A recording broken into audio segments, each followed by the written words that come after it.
upsets abounded in European HGC today, and now we get to see a rematch of one of the biggest upsets to hit North American HGC in all of Part 1 of Phase 2, as Even in Death take on SpaceStation Gaming. I'm Gilly Weed, here as always with Dreadnought, and Dread, we're going to get to our today's matches in a second, but for me, the story of this weekend has to be Roll20. Roll20 or Garrosh, you can look at it both ways. No, both. I think I agree with you. Even with the Garrosh being a focal point for the drafts of Roll20 and the success they've been able to display in the first week he's been available in HGC, they really have stepped up, mainly just considering the fact that they have taken out such huge names. But Team Freedom and Tempo Storm, the odds of them being in the North American representative have drastically increased after this week's performance. Talking about Tempo Storm, Roll20, yesterday in the standings and in our matches, we generally looked at the top half of the standings as we looked at Tempo Storm and how they were doing, and Roll20, the climb that they were able to make. We even saw Gale Force Esports take on Even in Death. Now, today, we're going to take a look at the bottom half of the standings. We're going to see all 4 of those teams face off, and it'll be the first time that we are seeing Superstars in all of Part 2. It's going to be exciting to see what Superstars has to bring to the table, the last team we are yet to reveal. But we have some positive stories coming out from Lag Force, too. I think today being so impactful with the Crucible going forward, and the results today are really going to matter. And Lag Force having that kind of a showing in day number 1, SpaceStation Gaming struggling the way that they have, I feel like today has suddenly become a major coin toss. And beyond all else, it means a lot as well. Yeah, it means a whole lot when you see those teams that are going up against each other that are possibly going to be in the Crucible. None of them want to go to the Crucible again, especially when you're talking about SpaceStation and Lag Force. Here is today's schedule. And in Europe, as I said, upsets abounded. Zealots being able to 3-0 Team Liquid, and then even Team Expert falling to Team Good Guys. Great to see both of those newcomers in Phase 2 for Europe being able to get victories over major names in Europe. We'll close out today seeing how Superstars can do versus the almost new identifying team of Lag Force. But first, we're kicking things off with SpaceStation Gaming versus Even in Death, the rematch. Parte 2. The rematch. This one is hype. As you talked about, not only was the first time that we saw them go head-to-head in phase number 2 probably the biggest upset that we were able to see so far, but beyond that, it felt, at least from my point of view, that it was kind of the beginning of the end for SpaceStation Gaming. Granted, maybe the end's a bit too drastic to word that because they're still sitting middle of the pack. They're doing well and they're performing, above average in HGC North America. But when they went from, great to being that team that was going to represent North America internationally for the first time ever, then it just suddenly got worse and worse and worse, and it seems like they've been unable to recover, even with the boot camp and the downtime that they've had. Their first games here in week number 1 of Part 2 has been lackluster. In the Crucible, Even in Death chose No Tomorrow, now SpaceStation Gaming, to go up against, and they were only able to win 1 game of that best of 7. Then, Even in Death were able to get revenge against SpaceStation Gaming by beating them, and in losing that match, kind of secured the fate of SpaceStation not to be able to go to the Western Clash. So there's a lot of history between these players, between these teams already. Let's hear what they have to say about this awesome match. The SpaceStation Gaming set coming up this weekend is going to be an interesting one because we know that they expected to beat us in Part 1, and they're probably really looking forward to shaking us up and taking a victory back so they can reclaim what they had in the first part. And we know that we kind of rattle them in how we play, and we're kind of their kryptonite, so we've got some stuff planned for them that really catch them off guard. Against Even Death, I think we just mostly want to get a clean series, a clean 3-0. Last time we played them, we messed up draft extremely bad and just played really bad. I want to get across that we aren't going to just win off of insane court calls anymore, which is kind of our thing last split. We'll probably just be winning off of early aggression and not throwing our lead. The goal is definitely to be more consistent, because if you're very inconsistent, you're never going to do well in a league setting. You're always going to randomly lose against lower tier teams. You just want to do the same thing every game, close it out really well, start strong, and just play to your strengths. Equinox and SpaceStation Gaming wanting some revenge, wanting a clean 3-0 over Even in Death.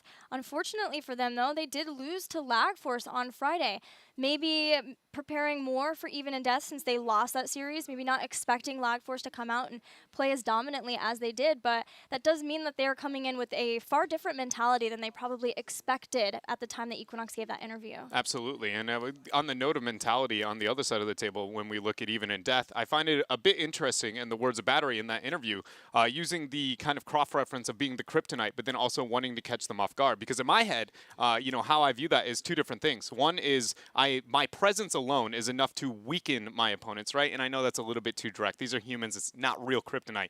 But it is at least we naturally have enough tools to make my opponent look a little bit weaker and then suddenly go, but I want to catch them off guard. So what is the case here? Is it your surprise factor that you think is the element that's going to bring that? Or is it actually kind of feigning confidence, you know, puffing out the chest there, saying we're the kryptonite, we'll be able to beat them, because historically they have been able to, but then they feel like they have to get wild with it into the draft. So I want to see if that actually comes to life into the draft. Well, it did versus Gale Force Esports. They brought in Cho'Gall. They were playing a lot of different styles. They even played Garrosh one game. So I'm excited to see what they can bring, but also what SpaceStation Gaming might bring, because when we talked about their first series versus Lag Force, they are very experimental in draft. So we have the capacity to see a lot of different heroes in this series, and that is pretty hype. Let's get things started. First off at the Battleground, game number 1 will be going to Cursed Hollow. Likely that will be the choice of SpaceStation, and it is. We've got bans on Dragonshire and Warhead Junction. Removing Dragonshire for Even in Death, a little bit of a weird one there, just mainly because they have typically thrived on smaller maps, prioritized them a bit higher than some of the others. Dragonshire and Tomb are the first that come to mind with that double support, Ariel, pressure into the front lines. It didn't pay out against Gale Force Esports. But again, Gale Force is, I feel like from mentality-wise, Even in Death, got to be a different caliber opponent. I walk into that assuming I have to get cheese, catch them off guard if I'm going to win those games. And I don't blame the mentality they had going to it, but SpaceStation Gaming has to be a far more realistic opponent. You've already beaten them. So that's why it stands out so strange to be like, we are the kryptonite, we are the weakness, but we need to catch them off guard. We're going to catch them off guard. And so how wild do they get? Is it just a little bit of variance? Because I think that's within reason. But if it's as wild as the Cho'Gall, suddenly I'm maybe not as sold with the confidence Battery displayed. Well, at the time when we saw them go head-to-head, they were able to catch the members of SpaceStation Gaming off guard just by the way that they play in the first place, which did seem strange considering the fact that they scrim each other so much. They knew each other, and we're not sure now if they still scrim each other quite a lot, but that was a major reason why Battery and Even in Death felt like they would be able to beat SpaceStation Gaming even when they didn't really feel like they could beat anybody else potentially yet, is because they knew SpaceStation Gaming so incredibly well as players and the way that they like to play. But they can't bank on that again.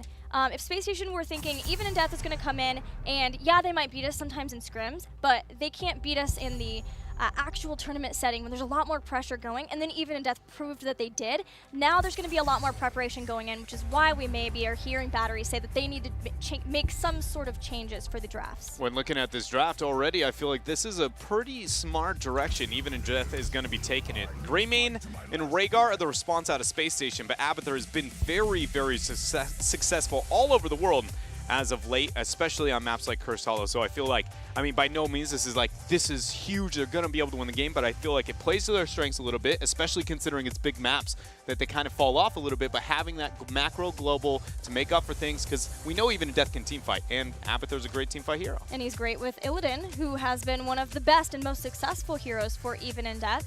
But SpaceStation Gaming, again, get their Greymane, and this makes me wonder if we'll later on see a Tyrael. SpaceStation wanted to play the Protect the Greymane style of composition with a more Worgen-focused Greymane on Cursed Hollow when they played versus Lag Force on Friday.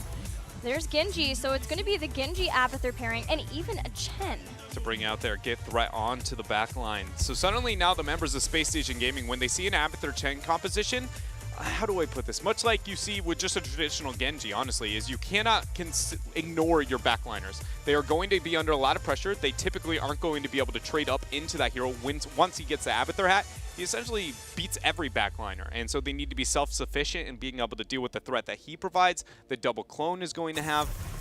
We need a lot of heroes that can hold their own for the damage dealers on the side of SpaceStation Gaming. A lot of Stukov play from Even in Death yesterday versus Gale Force. 2 out of the 3 games they had that support, so SpaceStation are going to ban that from HAL. What do Even and Death want to ban versus SpaceStation? Still an opportunity for a warrior, although they're likely still needing a primary warrior for battery, unless he's going to play the Chen. And they're going for a completely different strategy than what we might be expecting. The one thing I'm looking for SpaceStation that I would like to see them pick up is going to be some form of a global to not let Abathur be that major problem. I don't know if I like the Dahaka though, because Chen is a hero that is under no threat to the Dahaka. Dahaka wins his lane by surviving and wave clearing. Chen can keep up in both of those departments. The Abathur hat may even kind of sway that a little bit towards the hands of the Chen. But we don't want the Abathur off on his own, getting the late game experience for free. I immediately go like, I want more of like a Falstad to stop with this momentum-based team fight, the ults. But a Falstad is extremely vulnerable to the Genji and the Chen, that self-sufficiency that I was talking about before. I think Tychus is the one that comes to mind. Chen is going to be pressured a lot heavier. He survives quite effectively on his own. It's not a map where he stands out, but I think it works well here for SpaceStation if they wanted to go that way. Yeah, I'm looking at what we typically see this split soaking for, and because it's Jason and it's always either Foster or Dahaka, it does seem like it would be one of those two.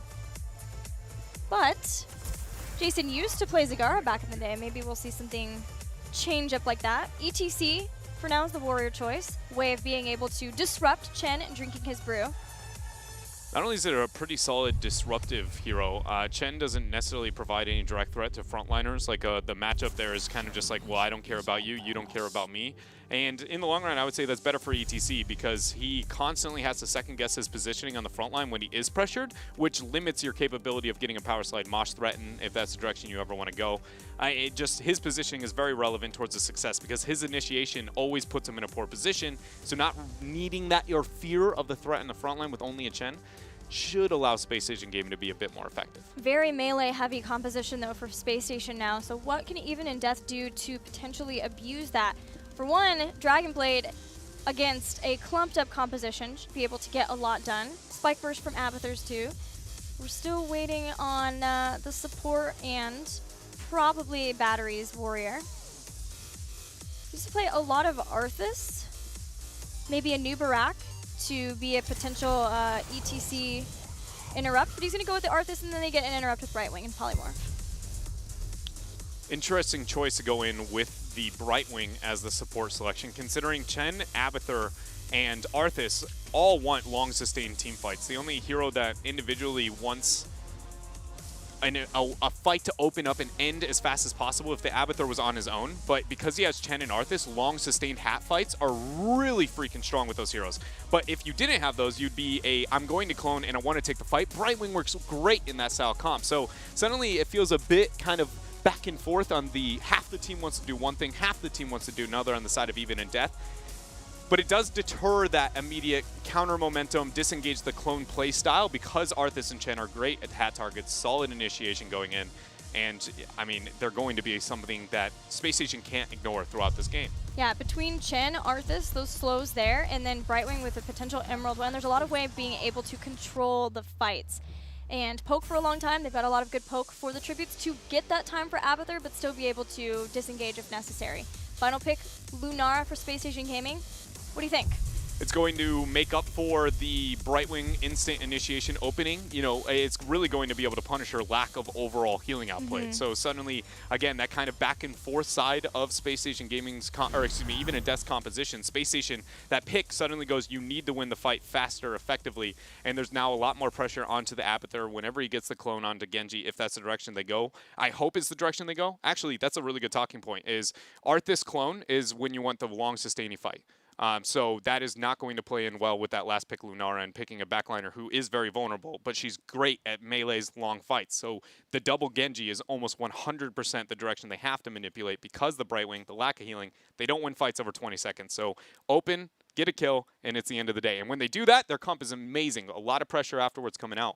It just, I don't know if I have enough faith in the coordination of Even Death to be able to execute this because when Brightwing goes in, the clone goes down, you've got 15 seconds, and if it doesn't work out, it's not going to look pretty afterwards. What does SpaceStation need to do to try to keep that Lunara alive then? I mean, ETC's got to baby a lot of it. Okay. Dahaka probably is going to be the one getting brush stocks aggressively, open with the drag and initiate in that direction, but ETC has got to be the one to make sure when Chen's diving, when Genji's diving, there's always something to get peel and protect off of it. Hopefully saving the power slide only for must-need situations where somebody's going to go down. Well, we're ready for game number 1 in the rematch between Even and Death and SpaceStation Gaming. We're going to Cursed Hollow for game 1.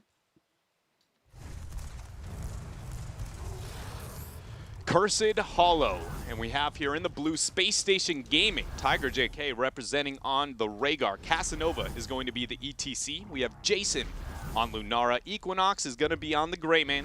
And last, we have Talking Trees playing Dahaka. Another change up for those members, but meanwhile, Even in Death, Battery will be playing Chen, Lutano playing Genji, Hao playing Brightwing. Up next, Abathur played by Frozen X, and finally Homicidal will be on that Arthas. So another switch for this team too. Everybody getting the role swaps here in the North American scene, something that has become very popular as of phase number 2. And it stuck around. I thought it would kind of dial a little bit more. I'm guessing it's going to now kind of rise. I don't think it's going to continue. There is a point where it stops, but for now it seems everybody's really trying to figure out what is the most optimal way to approach each one of these roles.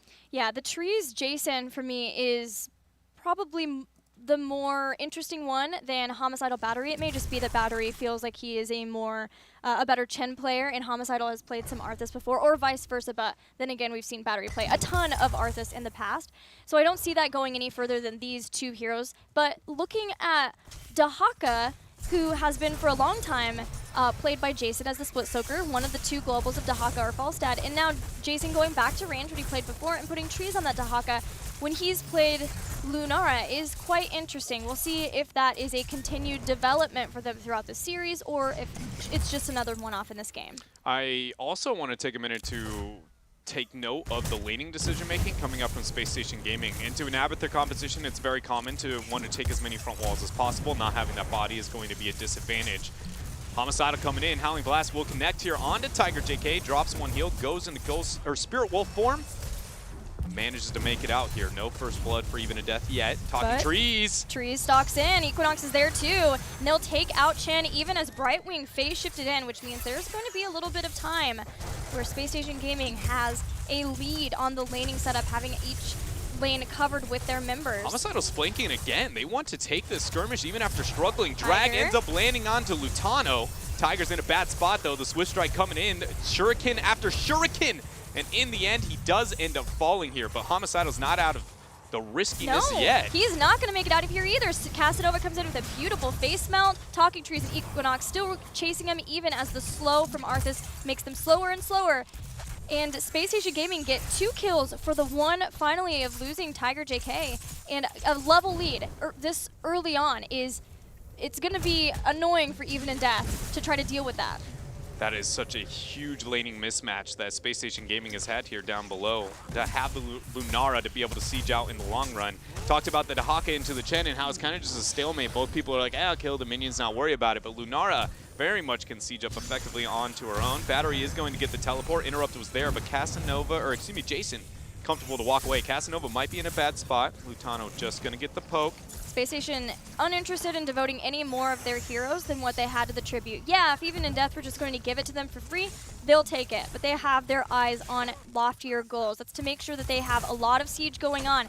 You mentioned taking out as many front walls as possible before Abathur can start to spike up in his effectiveness in this game. So they're making sure that they can siege along with their giants, and Equinox watching to see when the rotation comes in from Even in Death, and they've caught Homicidal doing a lot of damage. Drag didn't connect, but I don't know if it's going to matter. The Frozen Waste is getting enough of a slow. Talking Trees abusing the passive. Lutano burnt the Swift Strike, Cyber Agility away. And at the end of the day, this is going to be a total disengage until Casanova comes in. Homicidal going out a bit too far once more. Always it seems like the cow is the man who comes in to seal the deal here. Yeah, it's like Casanova is every time somebody thinks they're going to escape, showing up at the perfect timing and just saying hello. It's like a friendly love tap with the face melt. And that gets them yet another kill, 3 kills to 1, continuing the level lead that SpaceStation got earlier on. They're continuing to make sure that they can use these effective murking heroes like Greymane, like Rhaegar to have a mercenary presence. Next tribute starting to spawn. It is in a protected area for even in death. So we'll see what SpaceStation wants to do about that. They already did give up the first tribute. The only thing we know about the third tribute is that it's going to spawn on SpaceStation Gaming's side. So even in death, really want to be able to pick this one up for themselves. But without that 7 talent tier, it's going to be a bit risky. They have only the Abathur to get the side soak. Chen is doing his best through mid to make it happen. But there is now a two level in terms of statistical advantage over top of even in death. They start the channel, but the pressure here onto Battery is going to be real. Gets a brew, gets a flying kick away. Mission accomplished for him, surviving and buying time, but the tribute story still stands. 7 just now hit. Root was caught out talking trees. He uses his essence to heal back up. Casanova's found Brightwing face melt right into a drag. The members of Superstars collapse. SpaceStation even bringing Brightwing down.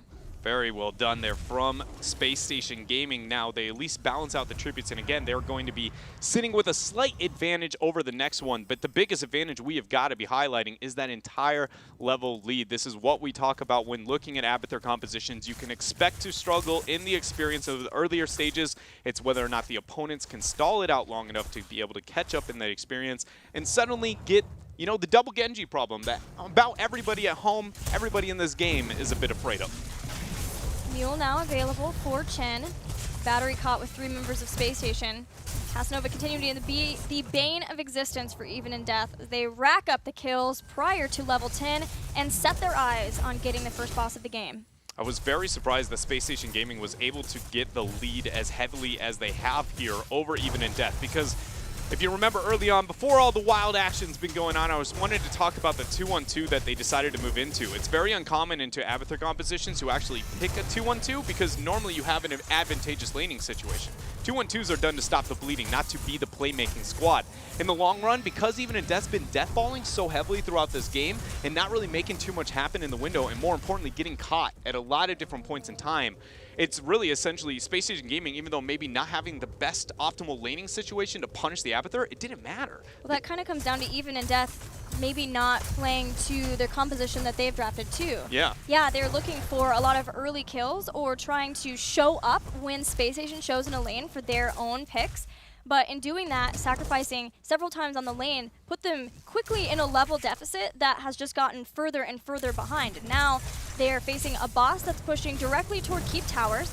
And with the next tribute, that's Curse Point for SpaceStation Gaming. I don't think SpaceStation is going to let up on the pressure at all. At this point, they're just trying to starve even in death for air. They are absolutely ready to move up here towards the keep. And again, without the 10s, it's going to be very unlikely they can get the defense. Can Brightwing and Abathur get the experience fast enough? Brightwing's going to be the one to teleport in. Keep falling below the 50% threshold, and Gilly, it looks like they have done it. The first keep of the game will fall here on Cursed Hollow at 7 minutes in. Even in death, they want to chase down, but I don't know if they can. Howling Blast thrown.